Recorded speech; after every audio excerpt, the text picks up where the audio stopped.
Good evening, and welcome to another 15 Minutes with Sebastian. Now, I know we do things a little differently here in North Compass, especially at this time of year. From the sighting of the Christmas badger and the ringing of the badger bell, to the traditional mutton and leftovers pie that husbands and fathers cook for the feast of winter solstice. But just because we celebrate a little differently doesn't mean I shouldn't wish you, the listeners, a very Merry Christmas. And if I may, I'd like to recite the blessing to Mother Compass. We give thanks, O Mother Compass, for all that you've provided to last us through the winter when the cold leaves us divided. For the time that is behind us and the season still ahead, we give thanks, O Mother Compass, as we break our daily bread. Now, let's kick things off with one of my favorite cover versions from the Sofa Sessions. This time, it's a song originally recorded by the Poets of the Fall and Carnival of Rust.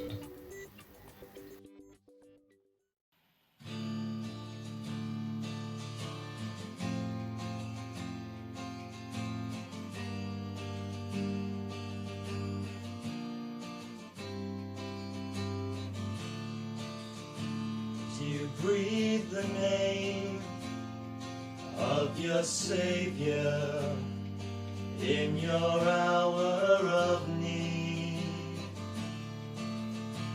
and taste the blame if the flavor should remind you of greed, of implication, insinuation, and ill will, till you cannot lie still in all this turmoil before red cape and foil come closing in for a kill. Come feed the rain, 'cause I'm thirsty for your love, dancing underneath the skies of lust. Yeah, feed the rain, 'cause without your love my life ain't nothing but this carnival of rust. Oh.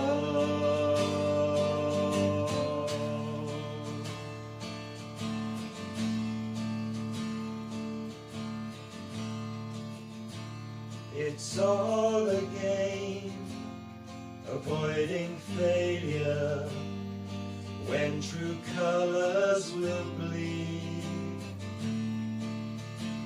all in the name of misbehavior and the things we don't need.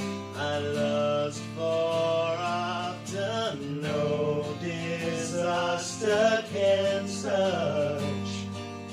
touch us anymore, and more than ever I hope to never fall, where enough is not the same it was before. Come feed the rain, 'cause I'm thirsty for your love, dancing underneath the skies of lust. Yeah, feed the rain, 'cause without your love my life ain't nothing but this carnival of rust. Yeah, feed the rain, 'cause I'm thirsty for your love, dancing underneath the skies of lust. Yeah, feed the rain, because without your love my life ain't nothing but this carnival of rust.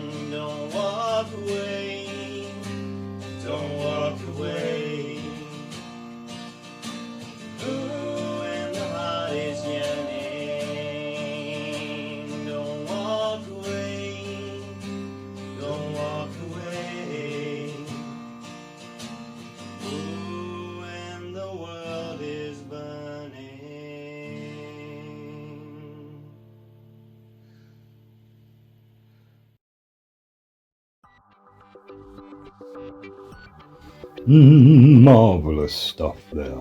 Now, you may have read an article in the national press saying that I was spotted riding through the fair city of Dublin on a donkey, whilst naked. But allow me to reassure you, I haven't lost my marbles.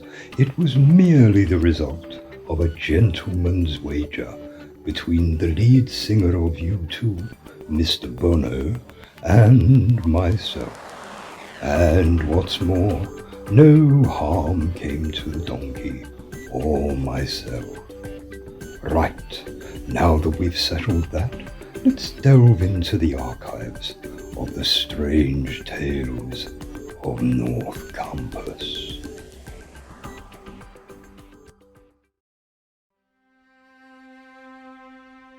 "1944, and due to the threat of more bombing attacks, James Carpenter found himself evacuated from his home in London to the safety of North Compass, where he was placed under the care of the Sudbury Manor estate. But when he returned home in the September of the following year, he did so with a fantastic tale. At the time, it was dismissed as a simple childhood fantasy, but James Carpenter never wavered from his account.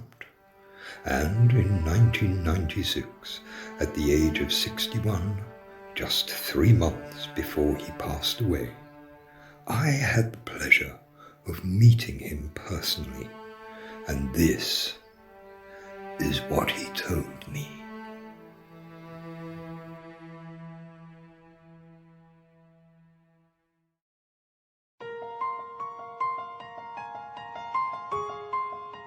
Upon his arrival in North Compass, James said he kept himself to himself, and he had been given a room on the ground floor of the servants' quarters at Sudbury Manor.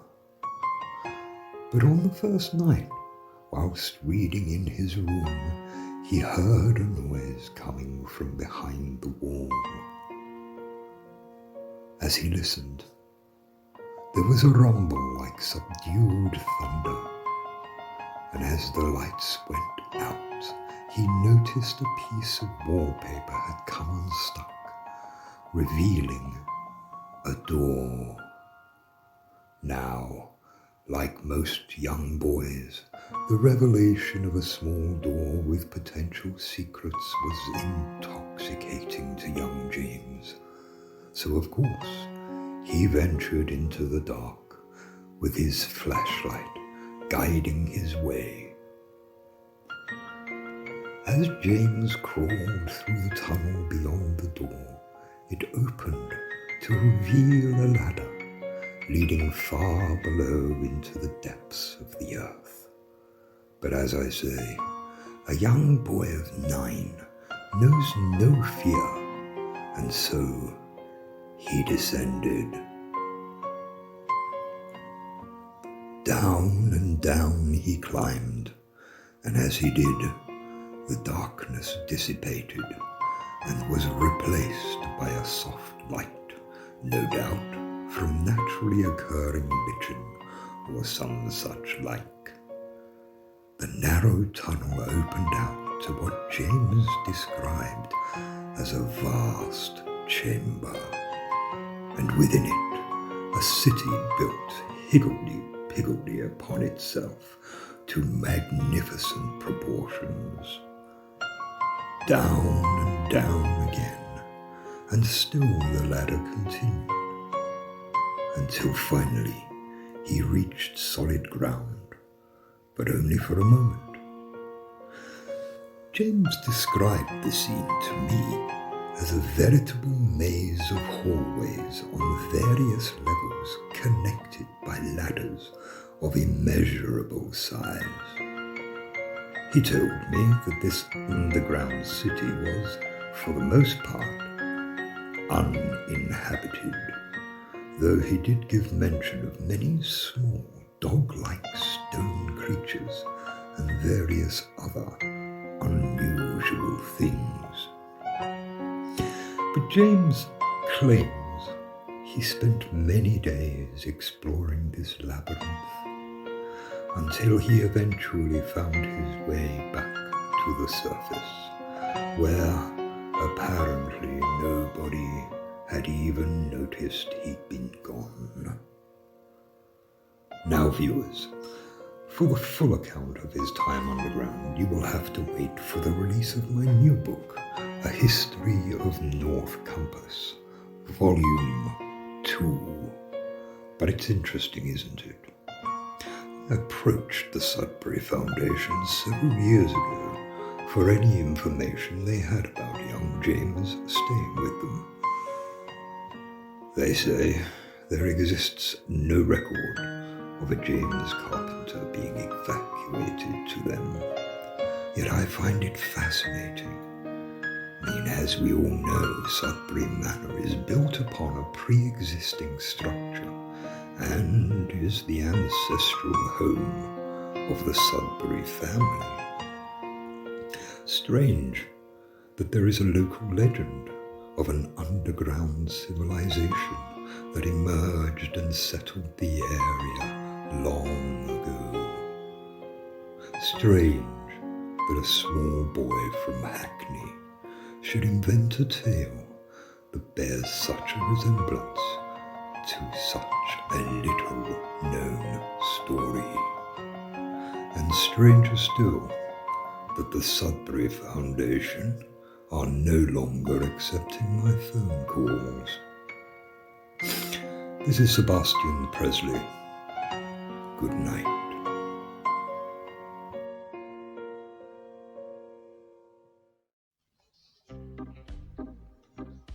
New from Vincent Sombrero comes a smooth reggae treat for everybody.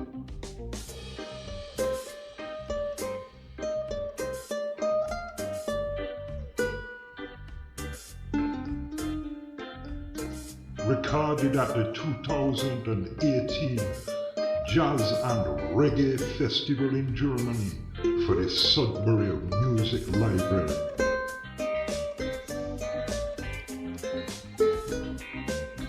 Featuring the Catgut Quartet, Bosco Willie and Nelson Patrick.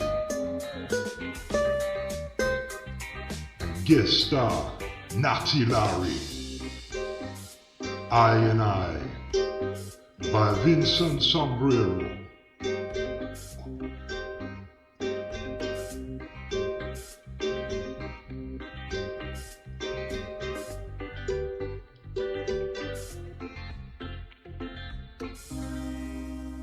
Oh no.